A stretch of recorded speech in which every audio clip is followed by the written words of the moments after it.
The Witcher 3 DLC has gotten an update in terms of the existence of the new DLC. I know there's a lot of rumors surrounding this DLC, and supposedly it is dropping in May. So a very, very well popular leaker called Nate the Hate. If you guys haven't heard of him, you probably have been living under a rock, but for anyone in the gaming industry, we're quite familiar with who this person is. Very, very known, reliable leaker, and he is always very on point with his leaks. So someone asked Nate the Hate about the DLC for The Witcher 3, does it really exist? And he replies saying it does. But he doesn't specifically say that it's currently in development. He doesn't say that it's currently in active development. He doesn't say anything regarding that. That can mean that it existed at a certain point. It might be that it's in currently development, which I do believe 100% that it is. It's not very clear what he means by this actual statement, but I do believe that the Witcher 3 DLC has been in the work for some time. CD Projekt Red is predicting a massive increase in earnings in 2026, despite having no new games coming out. So obviously we know that this is going to be a big hint that the Witcher 3 DLC is actual, a real thing.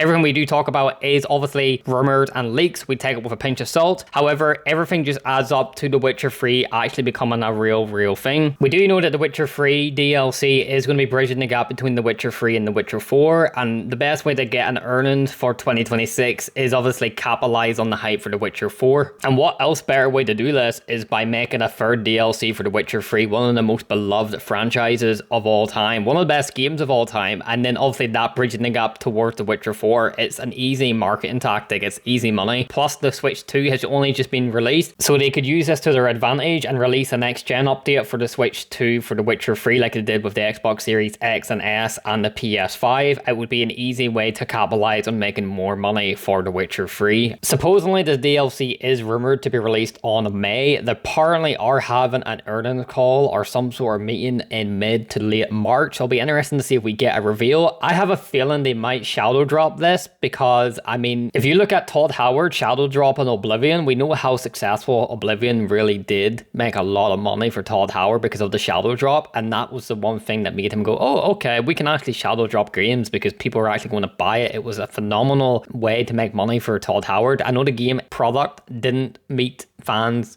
sort of expectations, but the hype towards the leaks, the rumors, and then obviously the live stream, I think that's the route maybe CD Projekt Red might take. They might just shadow drop the DLC going, hey, by the way, it's out now, but I could be wrong.